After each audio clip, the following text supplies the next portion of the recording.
Hello, everyone. Scoring well in CAT isn't just about solving more questions. It's about using your analysis smartly. Your mocks and practice tests are gold mines of insights. So first I will show you how to use this summary report section, which has been given to you. And then I will show you how to improve using these tools that have been provided to you. So let me open it. Okay. So you can see five sections: percentile and score, attempt and accuracy, module wise performance, LOD wise performance, strength and weaknesses. Okay. So let me explain the first section: percentile and score. So here you can see overall is given, for VRC is given, DILR is given, and quant is given. Okay. So you can see that this green line represents your percentile. So you scored 98 percentile here, 98 here, um, 85 here, 83 here. So this green line represents your percentile. This blue line represents your score, your raw score. It is 6. This time your score is 162. This is 169, right? Sorry, the blue line represents your percentage. You scored 79% of the total marks. You scored 83% of the total marks. Here you scored 99% of the total marks, 90%, and similarly, and so on. This bar graph represents your total score, your raw score, which is 162 here, 169 here, and similarly. And below graphs as well, you can see this is for English language and all the rest of the things are same, right? This is for LRDI, this is for quant, and here you can see a sectional breakdown, right? You can see the English language percentage share. Let's say you scored 100 marks. So this graph will show you how much marks you scored in each of them. So if you scored 100, you scored 38 in English, 33 in DILR, and 29 in quants.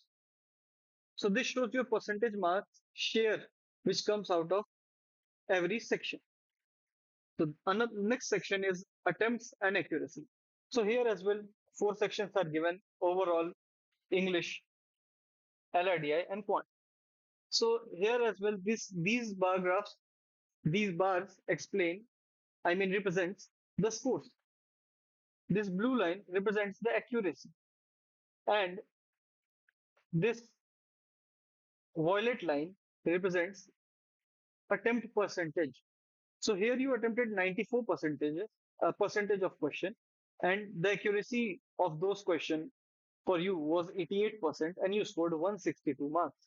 And similarly, you can read all the graphs. And below you can read just for VRC. Here you can read just for DILR. Here you can read just for quant. The next section we have is module wise performance.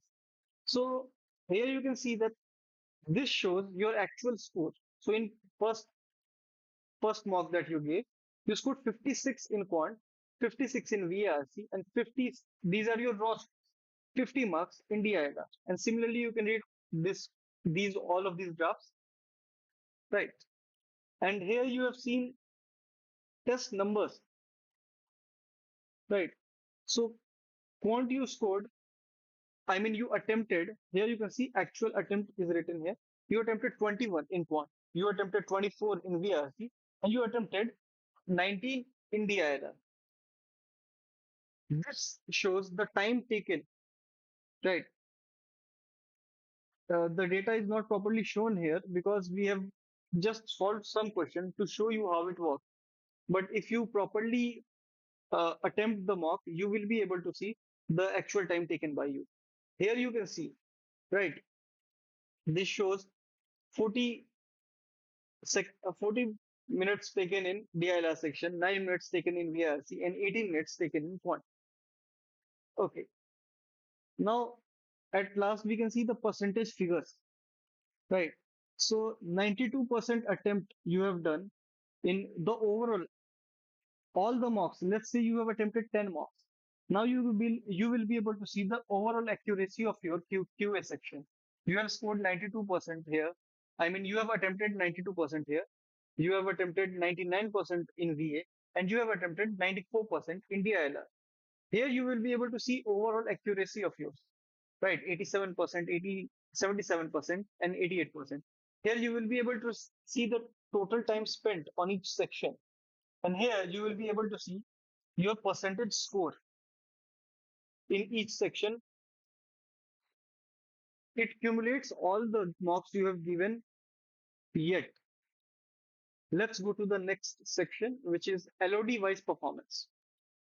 So in this section, the questions are segmented in a few ways. First is easy, second is moderately easy, third is moderately difficult, fourth is average performance.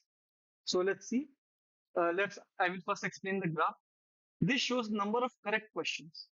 Right. This part is better for explanation, so I will explain here. Here it shows the blue bar shows you have not attempted two questions of the easy difficulty. This shows you have gotten 18 questions incorrect of easy difficulty and you have gotten 18 questions correct of easy difficulty. Here you can see you have got one incorrect question of easy difficulty and 30 correct questions of easy difficulty. And it also shows the questions you have not seen through a green bar, which is this. In this mock, you have not seen one question. Maybe you have run out of time. So this will show you that most of the time you will be able to see two, three greens in your quant section because most of the time easier questions are tucked in the back of the sequence. And some people don't even, I mean, some people don't use their time wisely. They get stuck in the first 15, 16 questions and they miss easy two, three questions, which could have been solved in 1 minute each. So this will help you with that. And this part shows you your performance. So you scored 100% in the easy section, in the questions with easy level of difficulty. This shows accuracy, right? Here you can see 74 accuracy, 88% accuracy. You have With 88% accuracy, you have attempted the question and you have scored 74% of the easy difficulty. Similarly, you can see for moderate, for difficult, and your average performance. Again, you can see the how many questions you have attempted of easy section, easy level of difficulty, how many of moderately easy, and how many of moderately difficult. Similarly, you can see accuracy. Here you have seen attempt. Here you can see the time spent. And here you can see the score. And this section is really interesting as you can see a graph here, right? This side emphasizes on speed. This side shows speed, and this side shows performance. Okay, so this is what you have to really work on, right? These three parts you have to work on. These two can be left for later, but this part, this top left corner, can never be left for later. You have to immediately start working on it because you need to have good speed. This is a knowledge based test, but this is also a speed based test. If you are good at something, right? If you are good at question, so you need to be fast at it as well. It doesn't matter if you solve a question, right? Your accuracy is very high, but you spend 3, 4, 5 minutes in a question. So that ends up eating two, three other questions as well of yours, right? Which could have been done. And even if you gotten one wrong and two correct in that same 5 minutes, still you would have been able to score more, right? So the this part is where your performance is good and speed is low. This part shows your performance is good and your speed is fast as well. This part shows your speed is low and your performance is bad. And this part shows your speed is high but your performance is bad. You This used to happen to me when I was giving my cat earlier years. That time and work was really a strong section for me, strong topic for me, and I used to solve it so fast. And most of the time, I would make silly mistakes, and most of the people make mistakes in their strongest section. So this is something that you need to keep in mind. Okay, so now we have gone through once of the overview of the sections. Now I will break down to exactly how you can use this performance data, the all this plethora of data that we are giving you. to improve yourself. So starting with your overall percentage and score, but don't stop there, right? Drill down section wise. Maybe your quant is consistently strong, but VRC is lagging. And that's your cue to prioritize VRC in your daily prep, because once you work on your weaker section, you will, let's say you have a really strong section, quant, right? There you consistently score 30. If you improve it a little bit more, right? You learn a new type of question, you practice a lot, maybe you will get it to 40, right? So 10 marks increase. But let's say you are scoring VRC, scoring 7, 8, 9 marks in VRC. And if you improve it, you will be able to score 35. So now it is a significant 20, 25 marks jump. So you should prioritize your weakest area while still keeping in mind that the strongest doesn't lag behind. So if we talk about attempts and accuracy, we can look at, if you are attempting 25 questions but only getting 10 right, that is low efficiency. Maybe you need better question selection.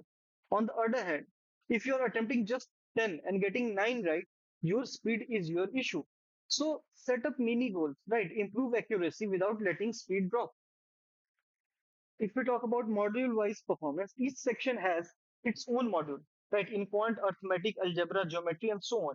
So your analysis will show you which module you are aching and which one you need to work on, right? For example, if you are getting 80% in one section, right, and you are only getting 40% in the other section, you know where to focus next week, right? Before the next mock that you are going to give, you are going to work on your weakness for a week straight, right?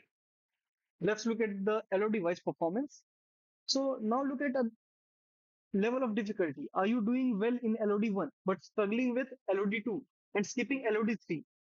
That's fine now, but gradually you need to shift your focus. You need to shift your comfort zone, right? You have to target LOD 2 questions, because most of the questions which will be asked in exam will be LOD 2, right? So you need to work on it and master it. Once you are consistent with LOD 2, then you need to move on to start tackling LOD 3. And another tip I will give you here, if you are scoring well in LOD 1 and you are struggling with LOD 2, it is a sign of shallow concepts, right? Your concepts are shallow. It is not completely cleared as of. So you need to work on your concepts. So once your concepts are really cleared, you will be able to ace all the LOD 2 questions. Let's look at the last section, which is strength and weaknesses. So if you have to summarize, your strength and weakness every week, you can summarize them. The data given, you will be able to note them and you will be able to assess which area you need to work on for the rest of the week. Your goal isn't just to fix weak areas, it's to build scoring zones, right?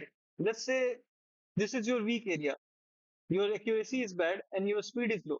So if you work on time and work for a week, your next week when you sit in the mock, you will be able to score 3 marks more. And if two questions came, you will be able to score 6 marks more, right? So you have to create or build scoring zones. In the actual cat, you maximize your percentile by leveraging strengths and minimizing damages from weaknesses. Right. So track your progress, set weekly goals based on your analysis. Remember, smart analysis lead to smart strategy, and smart strategy wins the cat. Right. So stop guessing.